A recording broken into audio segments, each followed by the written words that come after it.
পুড়ে গেলে কি করবেন আর কি করবেন না। আমরা সাধারণত পোড়া বলতে আগুনে পোড়া বুঝি, কিন্তু বিভিন্ন ভাবে পুড়তে পারে। আগুনে পোড়া, তারপরে আপনার যদি গরম পানি পড়ে পড়ে, এটাও কিন্তু একটা পোড়া। আর হচ্ছে কেমিক্যাল বার্ন, যে অ্যাসিড অথবা অ্যালকালি আছে, ব্যাটারির অ্যাসিড অথবা বিভিন্ন ধরনের যে অ্যাসিড আছে, এটাও কিন্তু পোড়া। কিন্তু আপনার পোড়া যেভাবেই হোক, সব পোড়ারই প্রাথমিক চিকিৎসা কিন্তু একই। আপনার পুড়ে গেলে কি করবেন? প্রথমত হচ্ছে, পুড়ে গেলে সাথে সাথে আক্রান্ত স্থানে আপনারা ট্যাপ ওয়াটারের নিচে নিয়ে যেয়ে ট্যাপ ছেড়ে দেন। ট্যাপ ছেড়ে দিয়ে আপনারা 20 মিনিট রাখুন। আমরা বলি যে সাধারণ টেম্পারেচার, মানে যে রুম টেম্পারেচার থাকে, মানে নর্মাল যে টেম্পারেচার, এই টেম্পারেচারের পানি আপনি দিবেন হাতে অথবা পায়ে পড়ে। সেক্ষেত্রে আপনার ট্যাপের নিচে 20 মিনিট রাখা তো কষ্টকর। সেক্ষেত্রে আপনারা করতে পারেন কি, যে একটা বড় বালতিতে পানি নিয়ে আপনারা হাত অথবা পা চুবাই রাখতে পারেন।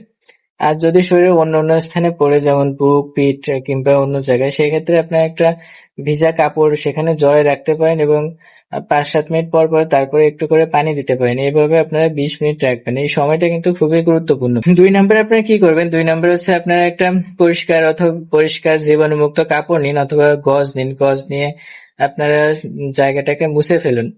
তারপরে আপনারা 3 নম্বরে সিলভার সালফাডাইজিন নামে একটা ক্রিম পাওয়া যায়। এটা হচ্ছে জেনেরিক নেম, বাজারে আপনারা বার্না, বার্নসেল আরো বিভিন্ন নামে পাবেন আর কি।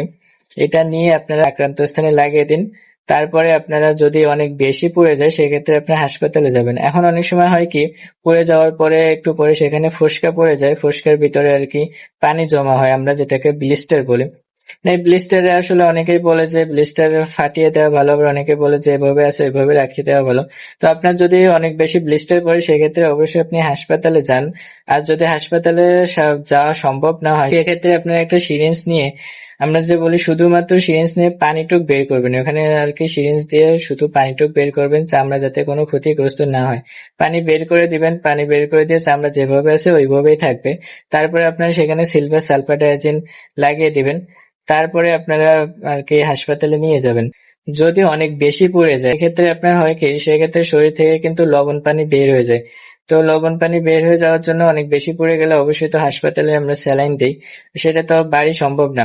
তো আপনারা কি করতে পারেন, যখন আপনারা হাসপাতালে যাবেন, এই যে পথিমধ্যে যে সময়টা পাবেন, এখানে যদি আপনার রোগী যদি সচেতন থাকে, তাহলে আপনি ওআরএস খাওয়ার স্যালাইন খাওয়ান, তাহলে কিন্তু রোগের জন্য অনেক উপকার হবে। সেটা হাসপাতালে যাওয়ার ভিতরে যে সময়টা পাবেন, এই সময় আপনারা যতটুকু পারবেন আপনারা রোগীকে ওআরএস খাওয়াবেন। সবচেয়ে ইম্পর্টেন্ট, আপনারা কি কি করবেন না।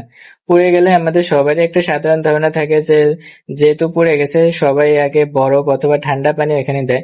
এটা হচ্ছে সবচেয়ে বেশি ক্ষতি। ভিতরে যে টিস্যু থাকে, আপনার যদি সুপারফিশিয়াল বার্ন হয়, সেটা আপনার ঠান্ডা পানি দেওয়ার জন্য এটা ডিপ বার্নে পরিণত হয়ে যেতে পারে, আর ইনফেকশনের চান্স বাড়ে। তো ঠান্ডা পানি অথবা বরফ কখনোই পোড়া স্থানে দেয়া যাবে না।